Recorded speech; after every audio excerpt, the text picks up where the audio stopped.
به نظر تو یه انسان بدی هستی؟ نیستی؟ تا حالا به افکار تاریک و بدت فکر نکردی؟ من با این سوالات هم میخوام به کجا برسم؟ میکروب بدم، بله خیلی بدم، بله. در این ویدیو قراره با هم دیگه راجع به متافور سایه کارل یونگ بحث کنیم. سایه که یونگ راجع بهش حرف میزنه قسمت تاریک انسان، یا در واقع قسمتیه که انسان ظرفیت بدی کردن رو داره. کارل یونگ میگه درون هر انسانی بخشی وجود داره که علاقه شدیدی به بدی کردن داره، اما جالبه که یونگ نمیخواد انسان سایه خودش رو رد کنه، اتفاقا میخواد سایه خودش رو بپذیره و اعتقاد داره زمانی که یه انسان بتونه سایه خودش رو کنترل کنه به تکامل میرسه. به این باور داشت که انسان زمانی به خوبیت کامل میرسه که بخش دارک درون خودش رو متوجه بشه. یونگ میگه بهترین متد مبارزه با تاریکی انسان‌های دیگه فهمیدن و درک کردن تاریکی خود آدمه. این افکار در دوران خودش به شدت با مخالفت مواجه شده بود، چون اونا همش فکر میکردن که خوبی و بدی خیلی جدا از هم و ابدا بتونن کنار هم دیگه قرار بگیرن و باور داشتن که یه انسان خوب به هیچ وجه نمیتونه درون خودش حتی یک ذره هم بدی داشته باشه، در حالی که انسانی که اگه آگاهی نداشته باشه از تاریکی خودش، از سایه خودش، در واقع انسان خوبی به حساب نمیاد، بلکه یه انسان صاف و ساده هستش. متافور انسان خوب و انسان ساده رو خیلی اشتباه میگیرن. انسانی که بی‌ضرر و پاک باشه انسان خوبی نیست، اون انسان ساده است. انسان ساده اول از همه هیچ وقت نمیتونه با بدی ها مبارزه کنه، چرا که اصلا با تاریکی خودش آشناییت نداره، از سایه خودش بیاگاهه و نمیتونه در برابر بدی هایی که بقیه به وجود میارن مبارزه بکنه.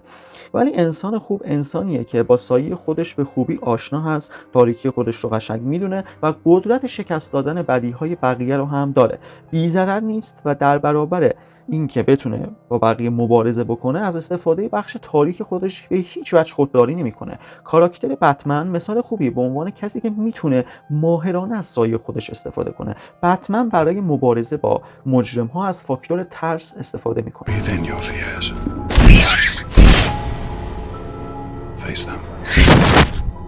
To conquer fear, you must become fear. You must bask in the fear of other men. مجرم ها به خاطر اینکه میتونن ترس انسان ها رو کنترل کنن قدرت دارن. بتمن هم قصد داره اونا رو با سلاح‌های خودشون بزنه، ولی هدف بتمن از نشون دادن سایه خودش به مجرم ها شکنجه کردن اونا و بالا بردن غرور خودش نیست. به هیچ وجه از سایه‌اش به نفع خودش استفاده نمیکنه. انسان‌های خوب و بد هم با این فرق کوچولو از هم دیگه جدا میشن. انسان بد سایه خودش رو به خاطر خودش استفاده میکنه و از شکنجه کردن بقیه و ترسوندن اونا کیف میکنه، در حالی که یه انسان خوب برای مقابله با بدی‌ها از بخش دارکش استفاده میکنه. بازم تکرار میکنم، ساده بودن به معنای خوب بودن نیستش. از انسان صاف هیچ وقت قهرمانی به وجود نمیاد. برای قهرمان شدن به جای رد کردن بخش تاریک خودش باید اونو بپذیره و کنترل کنه. اما یه بخش اذیت کننده وجود داره. خیلی سر و کله زدن با سایه هم میتونه مشکل ساز باشه. نیچه میگه کسی که مبارزه با هیولاها رو انتخاب میکنه این وسط باید حواسش باشه که خودش هم به هیولا تبدیل نشه، چون اگه بیش از اندازه به پرتگاه نگاه کنیم اون هم به ما همونقدر نگاه خواهد کرد. انسانی که بیشتر اوقات خودش رو با سایه خودش بگذرونه توسط سایه خودش کنترل خواهد شد. چیزی که یک انسان رو بد میکنه از دست دادن کنترل نسبت به سایه خودش خواهد بود. داستان آناکین در سری جنگ‌های ستاره‌ای مثال خوبی برای این موضوع هستش.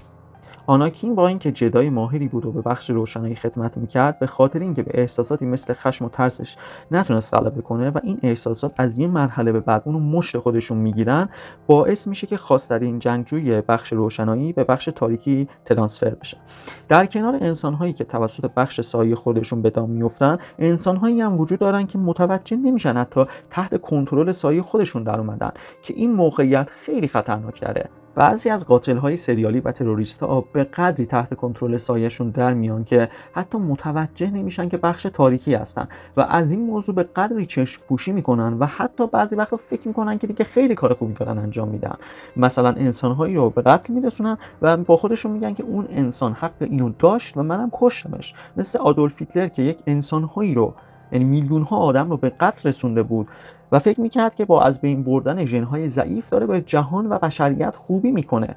یعنی جوری تسمه سایه خودش رو از دست داده بود که با اینکه مثل یه هیولا رفتار میکرد، فکر میکرد که خیلی انسان خوبیه، مثل یه قهرمان تلقی میکرد خودش رو. به طور خلاصه متافور سایه مثل یه اژدهایی میمونه که ما درون خودمون پرورشش میدیم. خیلی قدرتمنده، خیلی محافظت کننده است، ولی وقتی که از تحت کنترل ما در بره و تسمه خودش رو باز کنه، اولین کسی که میکشه صاحب خودشه. همه ما یه سایه‌ای با خودمون داریم و به هیچ عنوان خوبی بی‌نقصی نداریم. رد کردن سایه درون خودمون ما رو به انسان خوبی تبدیل نمی‌کنه و برعکس سایه درونمون رو بیشتر تحریک می‌کنه. قبل از اینکه سایه‌مون فرصت کنه کنترلمون رو دست خودش بگیره، ما باید کنترل اون رو به دست بگیریم. سایه رو در برابر چه کسایی استفاده کردن، فرق بین انسان خوب و بد رو آشکار می‌کنه. سایه به تنهایی به تبدیل شدن به آدم بد کفایت می‌کنه، در حالی که انسان خوب باید مرحمت رو هم در کنار کار داشته باشه. Your compassion is a weakness your enemies will not share. That's why it's so important. It separates us from them.